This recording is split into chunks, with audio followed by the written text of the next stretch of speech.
Bismillahirrahmanirrahim. Assalamualaikum warahmatullahi wabarakatuh. Alhamdulillahirabbil alamin wa bihi nasta'in ala umurid dunya waddin. Wassalatu wassalamu ala asyrafil anbiya'i wal mursalin wa ala alihi wa sahbihi ajma'in. Wa ba'd. Asyhadu an la ilaha illallah wahdahu la syarikalah wa asyhadu anna Muhammadan abduhu wa rasuluhu la nabiyya ba'dah. Allahumma sholli ala Muhammad wa ala alihi wa sahbihi wasallim.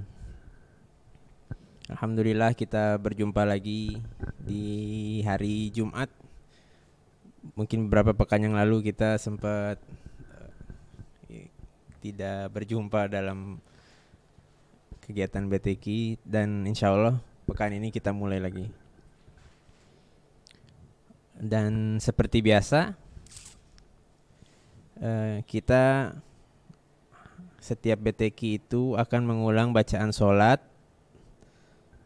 yang sudah disesuaikan dengan tarjih. Kemudian kita akan masuk ke dalam materi. Nah, tapi sebelum kita mulai semua itu, mari sama-sama kita membaca basmalah. Bismillahirrahmanirrahim. Sekarang mari sama-sama kita mengulang bacaan sholat.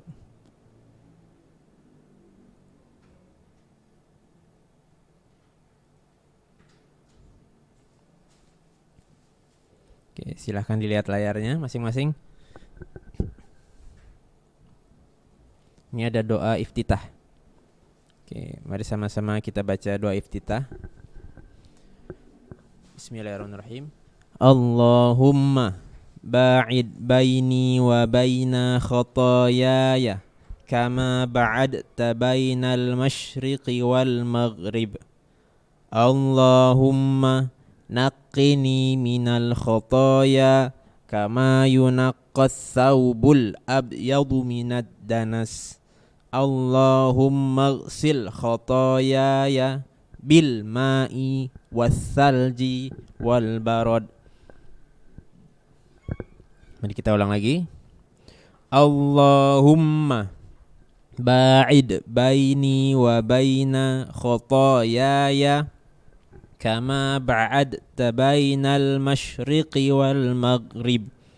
Allahumma naqqini minal khataaya kama yunaqqas thawbul abyadu minad danas. Allahumma ighsil khataayaya bil ma'i wath-thalji wal barad. Oke. Itu doa iftitah. Nanti saya mungkin pada suatu hari nanti akan menugaskan untuk mengirim voice note berupa bacaan sholat yang sesuai dengan tarjih. Maka dari itu mungkin mulai dari secepatnya kita hafalkan bersama seperti doa iftitah ini dan bacaan sholat yang lainnya. Kemudian kita beralih ke doa ketika ruku dan sujud. Mari kita baca bersama. Subhanakallahumma Rabbana wa bihamdika Allahumma ighfirli. Kita ulang lagi. Subhanakallahumma Rabbana wa bihamdika Allahumma ighfirli. Silakan kalau lagi sujud dan ruku baca doa ini diulang-ulang. Kalau di hadis ataupun yang di buku tarjih, bacaan ini, bacaan sujud dan ruku ini cukup dibaca satu kali. Dan kalau waktunya masih luang, kalian masih sempat manjangin sujud gitu, baca aja sampai 10 kali juga gak apa-apa. Karena beberapa ulama berpendapat bacaan tasbih ketika sujud itu, ruku dan sujud paling banyak 10 kali.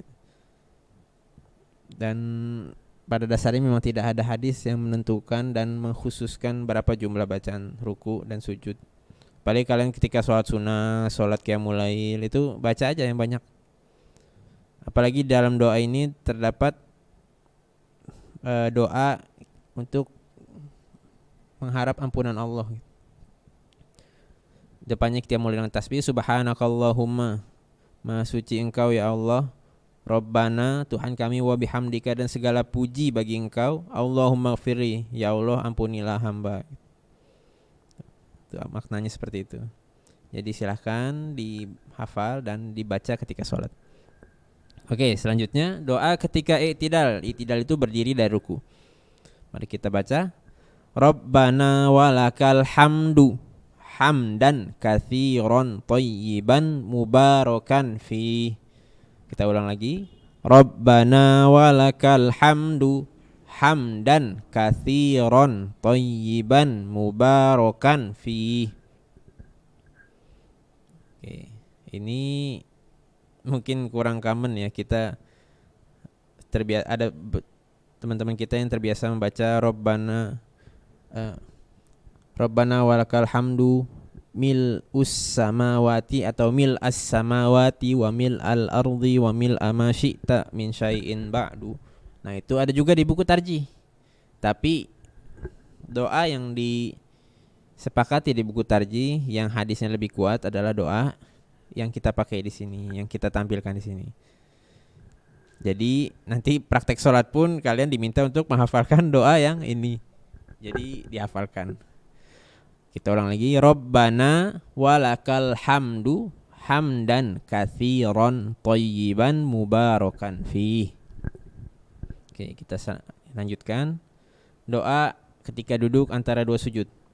Allahumma gfirli warhamni wajburni wahdini warzuqni. Kita ulang lagi. Allahumma gfirli warhamni wajburni wahdini warzuqni. Ini dibaca ketika duduk antara dua sujud. Ini doanya hampir mirip dengan doa yang kita kenal dan teman-teman hafalkan mungkin sebelumnya. Rabbi firli warhamni wajburni warfa'ni warzuqni wahdini wa'afini wa'afwani. Hampir mirip ya. Jadi lafaznya ada yang beda sedikit aja. Dan ini lebih pendek. Kita ulang lagi. Allahumma gfirli warhamni wajburni wahdini warzuqni. Oke, dihafalkan. Kemudian doa ketika tahiyat. Mungkin ini agak kecil ya, saya perbesar sedikit.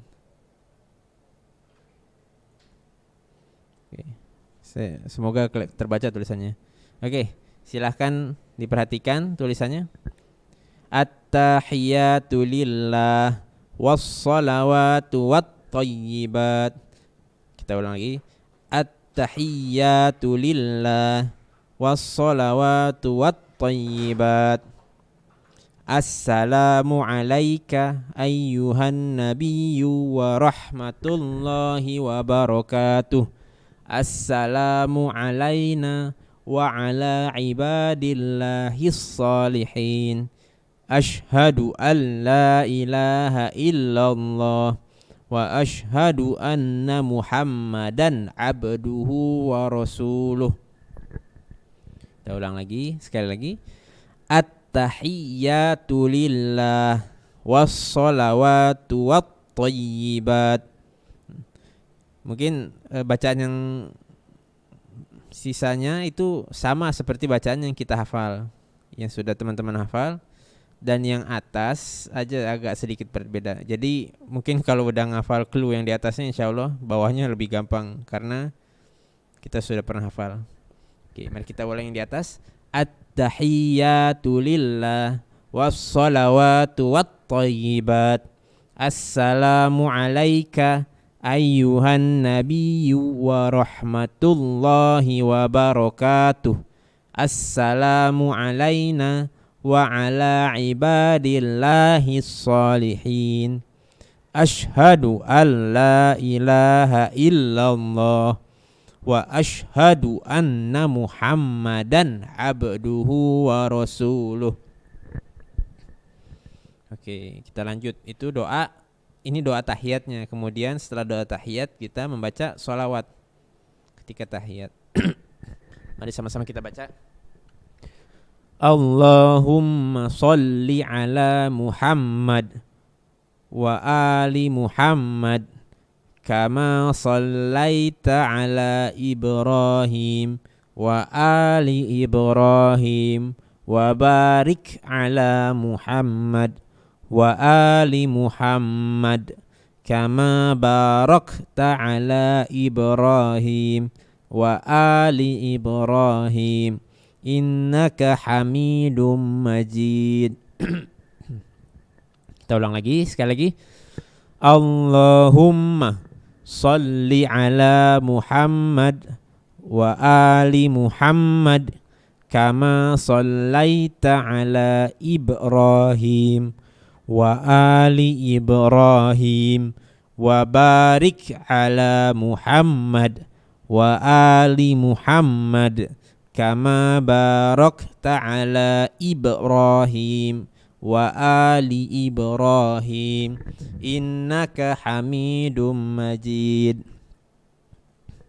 Insyaallah sudah hafal ya, karena bacaannya sama seperti yang sudah teman-teman hafalkan dan diajarkan di sekolah-sekolah yang lainnya juga begini, sama yang saya pernah pelajari juga. Oke.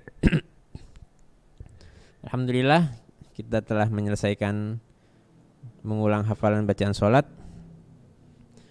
Selanjutnya kita akan masuk dan melanjutkan materi yang sebelumnya sempat kita bahas. Karena sempat tertunda beberapa waktu, nah, kita ulang aja ya, sekalian mereview surat Al-Fatihah. Mari sama-sama kita baca sampai selesai hari ini insyaallah. Sama-sama kita baca surat Al-Fatihah. Jadi kita berta'awudz bersama. A'udzu billahi minasy syaithanir rajim. A'udzu billahi minasy syaithanir rajim. Bismillahirrahmanirrahim. Alhamdulillahi rabbil alamin. Ar-Rahmanir Rahim. Maliki yaumiddin. Iyyaka na'budu wa iyyaka nasta'in. Ihdinas siratal mustaqim. Siratal ladzina an'amta 'alaihim ghairil maghdubi 'alaihim waladdallin.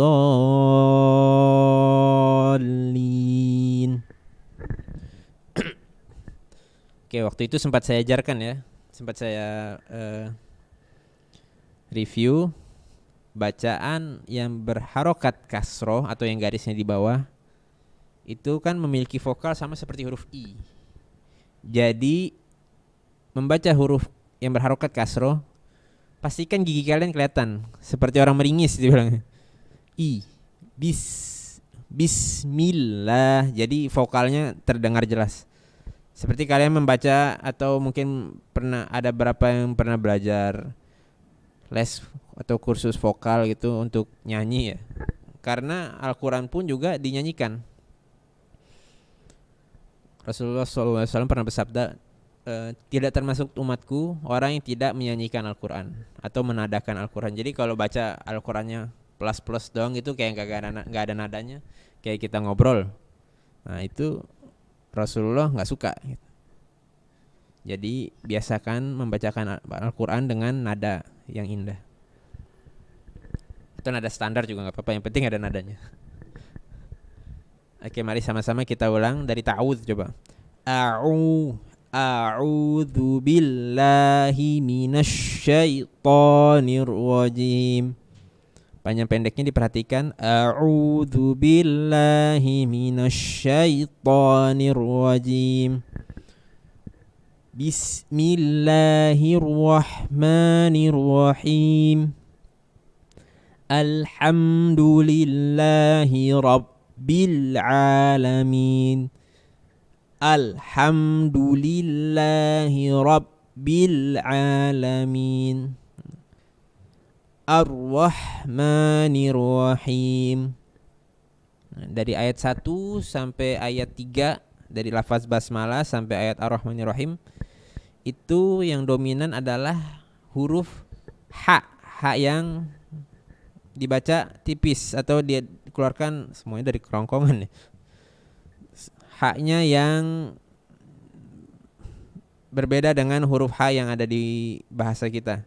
Jadi ketika kita melihat lafaz Allah ini yang ada lafzul jalalah istilahnya, bismillah, nah itu haknya besar. Sedangkan ar-rahman haknya tipis, hak yang dari tenggorokan juga. Ar-rahmanir-rahim. Begitu juga dengan alhamdu. Jadi kami mengharapkan para peserta membedakan antara huruf ha yang bentuknya seperti huruf jim itu dengan huruf ha yang ada di lafaz Allah. Oke, mari sama-sama kita ulang bacanya. Ar-rahmanir-rahim. Ha, ingat ya, huruf ha. Kalau yang di huruf bahasa Indonesia itu ha. Ha. Biasa kita nyebut ha itu ya berarti ha-nya yang besar. Yang ini ha-nya berbeda, ha. Kita lanjut ke ayat 4. Maliki yaumiddin. Maliki yaumiddin. Oke, diperhatikan di tulisan, mungkin kalau kalian pegang Al-Qur'an atau mushaf, itu huruf mim ada tanda panjangnya di atas. Jadi dibaca 2 harokat.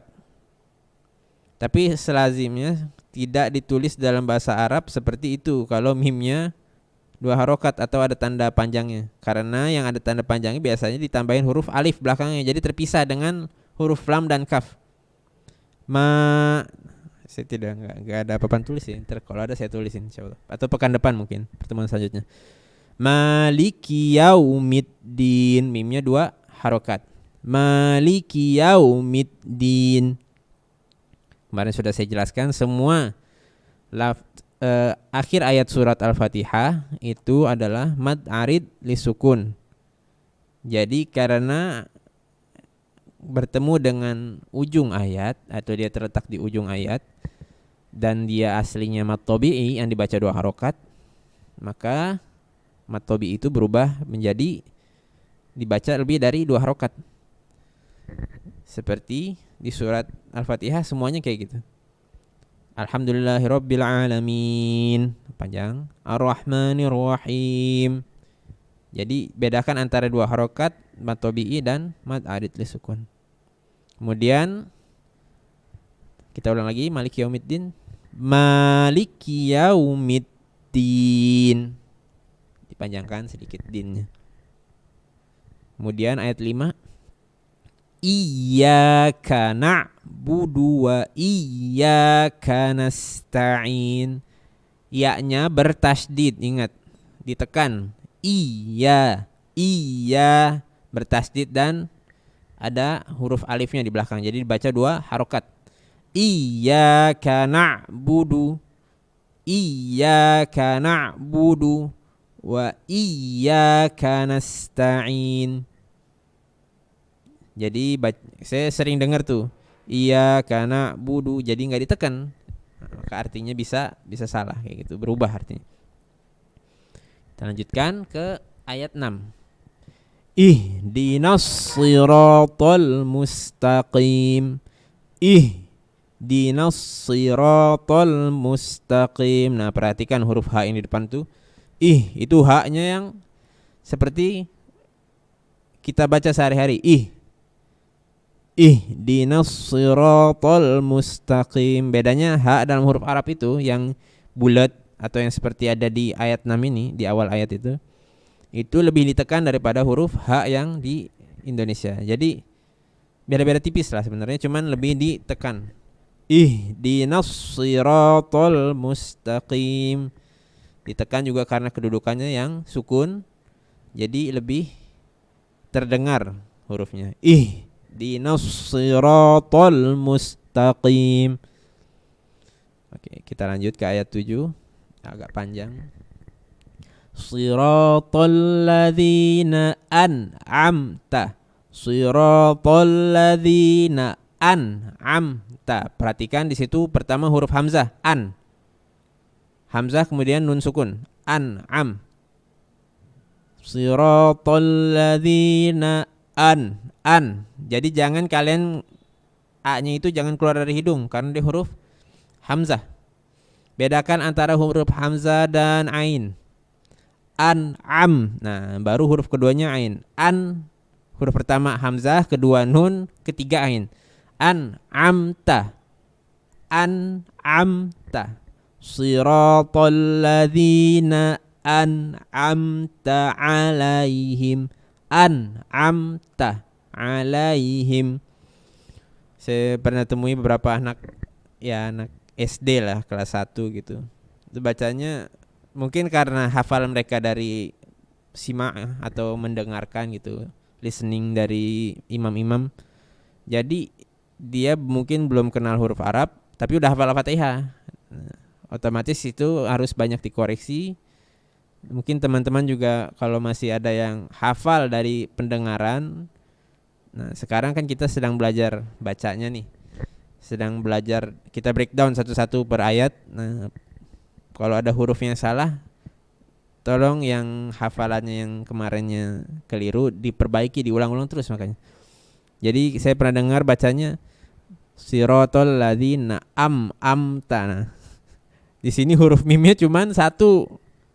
Yang pertama huruf nun, setelah huruf hamzah huruf nun, ain, baru huruf mim. Jadi karena mungkin ya anak-anak jadi nggak apa-apa lah. Cuman kalian kan udah dewasa semua, udah akil balik. Jadi jangan sampai salah juga. Masa kalah sama anak-anak.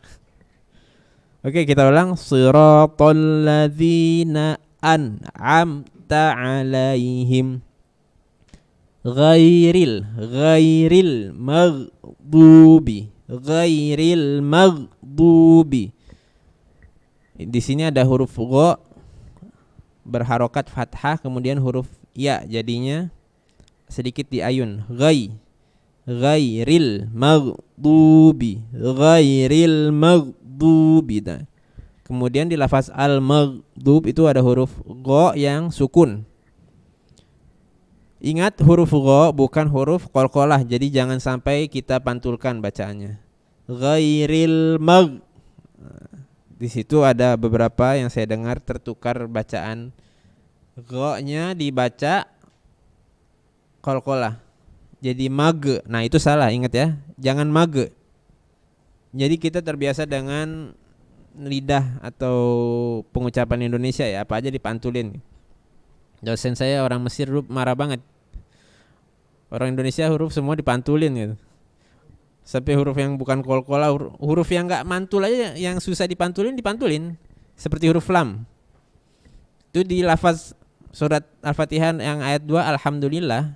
Nah, kalau kalian perhatikan mungkin ada beberapa orang yang bacanya alham. Nah, jangan ada e-nya, jangan ale. Yang betul al. Jadi di benar-benar disukunkan, diemin aja la-nya, jangan sampai le. Kalau ada le berarti dia ada harokatnya e. Jadi kalian al. Nah, sama seperti huruf gha. Ini huruf gha-nya posisinya sukun. Kedudukannya sukun. Sukun itu artinya diem. Diem, tapi yang huruf-huruf di sekitarnya itu termakan dan ikut sifat huruf tersebut. Huruf gha itu kan dari kerongkongan ya, dari tenggorokan. Sedangkan huruf mim itu huruf bibir. Jadi ketika kita menyebutkan huruf mim, mag masuk ke huruf gha. Jadi enggak ada kontradiktif di sini, enggak ada perlawanan. Beda seperti kita menyebutkan tadi ada huruf da dan ta. Ba'ad ta. Nah, ba'ad ta itu kan sama-sama dari lidah. Lidah kalian tempelkan ke langit-langit. Ba'ad ta. Ta-nya ditempelin ke gigi, da-nya itu ditempelin ke langit-langit di belakang gigi atas. Itu hampir kontradiktif, hampir nabrak karena sifat hurufnya mirip. Jadi gimana caranya dibaca agak masuk? Namanya itu idgham, nanti belajar tahapan lagi. Setelah kalian belajar tajwid ada bahasan idgham di situ. Idghamnya bukan idgham bigunah bila gunah, beda. Itu idgham antara huruf. Bukan nun sukun idghamnya. Oke, di sini huruf mim bertemu dengan huruf gha yang sukun dan jangan dipantulkan. Maghdubi alaihim. Huruf dha kalian sudah Mungkin sudah tahu ya. Do itu bukan disebutkan, lidah kalian bukan ditempelin ke atas. Bukan seperti mengucapkan huruf T atau D. Tapi kan kalian lidah nih. Lidah itu ada pinggirannya. Nah, ini anggaplah depan lidah. Ini depannya. Nah, analogikan dengan tangan saya nih. Kalau ini permukaan lidah, nih saya tunjuk, maaf. Ini misalnya jari-jari saya atau kuku-kuku saya itu ada ujung lidah. Nah, huruf do itu diucapkan dengan pinggirannya. Jadi pinggiran lidah itu ditempelkan ke geraham. Do. Jadi lidah depannya itu nggak nyentuh, bisa-bisa nggak nyentuh apapun gitu. Karena yang nyentuh, yang didempetkan itu lidah pinggirnya. Ghairil magdu. Nah, itu huruf yang cuman ada di dalam bahasa Arab. Makanya huruf do itu spesial. Huruf Arab yang benar-benar Arab. Jadi kalau orang Arab dites ngomong huruf do-nya, kalau benar berarti dia benar Arab. Kalau Arab abal-abal, huruf do-nya pasti salah. Jadi gimana mengucapkan do? Lidahnya, pinggiran lidah ditempelkan ke geraham. Ghairil maghdubi alaihim walad. Nah, di sini lebih ditekan lagi nih karena do-nya bertasydid. Walad do. Walad. Nah, ditekan do-nya, ingat di pinggir lidah, ditempelkan ke geraham. Ke gusi atau ke geraham. Lebih enak ke geraham. Kalau orang yang sudah tua dan giginya tinggal 2 itu nggak ada gerahamnya ya, jadi ke gusi. Walad dolin, diperhatikan di situ ada lam bertasydid, sedangkan do-nya itu 2 harokat aslinya. Do itu aslinya mad tabi'i tapi bertemu dengan tasydid. Nah, mad tabi'i bertemu dengan tasydid itu dibacanya 6 harokat. Di sini kalau dalam istilah tajwid disebutkan namanya itu mad wajib musaqqal kalimi. Jadi mad wajib ya, harus dibaca 6 harokat. Dan mad ini berbeda karena di huruf setelahnya itu ada tasydid. Beda dengan mad wajib dan mad jaiz yang bertemu dengan hamzah, karena hurufnya hamzah dan tidak bertasydid. Seperti kalian baca sama i. Nah, maknya yang tadinya panjang 4 harokat yang saya baca sama i, itu maknya hanya dibaca biasa. Tapi kalau dol, nah do-nya itu harus setelah dibaca panjang dol masuk huruf lam. Walad dolin.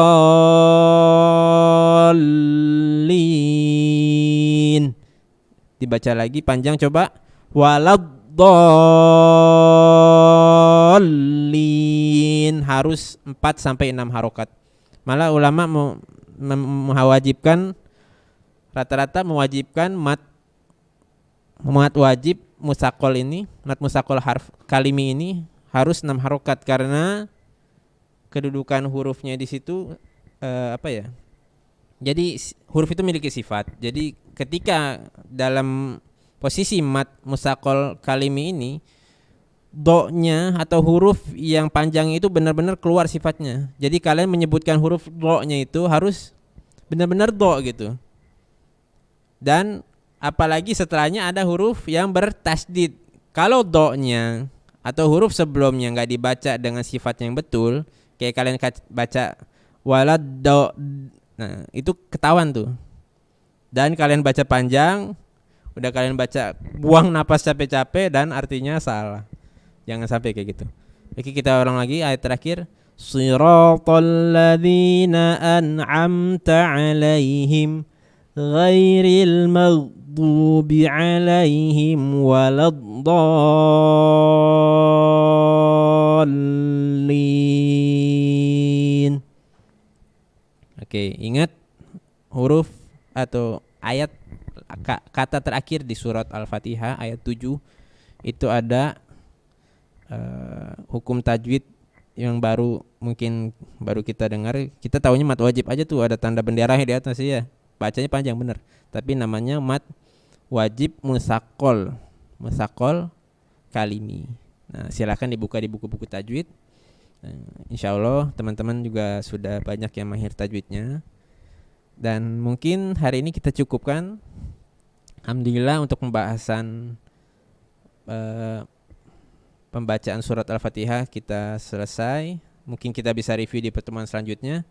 Dan insya Allah di pertemuan selanjutnya juga kita akan bahas maknanya dan tafsirnya dan sababun nuzulnya insya Allah surat Al-Fatihah ini. Insya Allah hari ini tidak ada tugas juga karena kalian mungkin sudah lelah dengan tugas-tugas sekolah. Jadi silakan diulang bacaan Al-Fatihahnya dan insya Allah pekan depan ada tugas. Mungkin cukup dari saya. Kurang lebihnya saya mohon maaf. Karena yang betulnya itu semua datang dari Allah. Apabila ada kesalahan itu dari saya. Aqulu qouli hadza wa astaghfirullah li wa lakum. Assalamualaikum warahmatullahi wabarakatuh.